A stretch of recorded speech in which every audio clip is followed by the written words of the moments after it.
Senator Kevin Cramer of North Dakota, Republican. Senator, always good to see you. How do you think it's going so far in these cabinet selections? What have you seen? What have you liked? Sure. Well, I like all of them, quite honestly. The Matt Gaetz one is probably the most controversial for sure. I do worry about the political capital capital you'd have to spend to get him across the finish line, particularly in the Judiciary Committee. I'm open to it, but it's going to be a steep climb. Everyone else I have no problem with. First thing I like is I like the youthfulness of it. I love the generational shift. The other thing I like is they're all America first. They're all competent. Some of them are disruptors. Donald Trump's a disruptor. We need disruptors in these agencies. So I'm ready to go to work to get as many of them confirmed as quickly as we can. Some of your colleagues, Senator, on Matt Gaetz said he is young, but he's nuts. And he has no prospect of getting approved in the United States Senate. What do you think of that? Well, I don't know that I'd say he's nuts or that he has no prospect, but the prospects are dim. And that's where you have to calculate whether the political capital you'd have to spend to get that one more or two more votes in the Judiciary Committee to even get him out of the committee is worth the price. And, Matt has some sins of the past that I can forgive.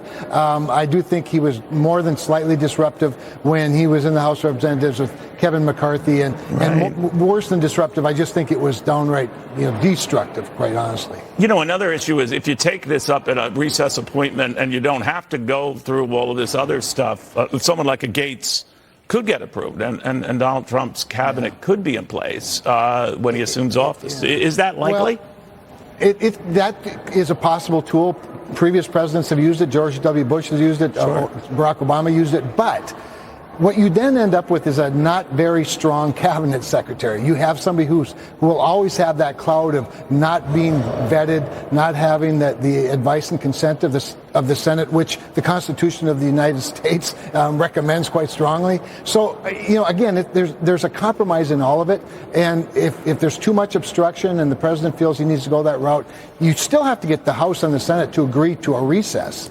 And again, it'll be in a serious negotiation. He has to determine how much capital to spend on it. And who knows, maybe Matt Gaetz will talk to us one at a time and convince enough of us, which everybody has to do eventually if you want to get confirmed by the United States Senate. What do you think was behind Donald Trump's strategy choosing him? There are a couple of other controversial, appointments, but that I think the Washington Post today called him deliberately provocative.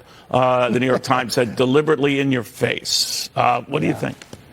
I think that's entirely possible. However, I don't think Donald Trump is making these appointments with the hope of making a point. I think he's making these appointments because he believes that peace through strength is more than just a weapon system. It's an attitude. And, deterring illegal immigration is more than laws and executive orders. It's somebody that you believe when she says, stop there, don't bother.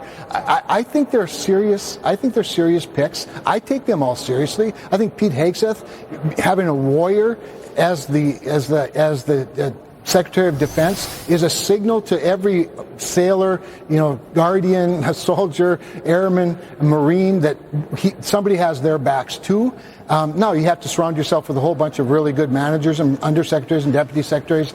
But I think the faces that he's putting forward, the personalities, are right on point. Yeah, he seems much more disciplined and focused than 8 years ago. He was a newbie coming into Washington, not so now. So there does seem to be a strategy here to make sure he has loyalists there and those who will pursue his agenda. What do you think of that?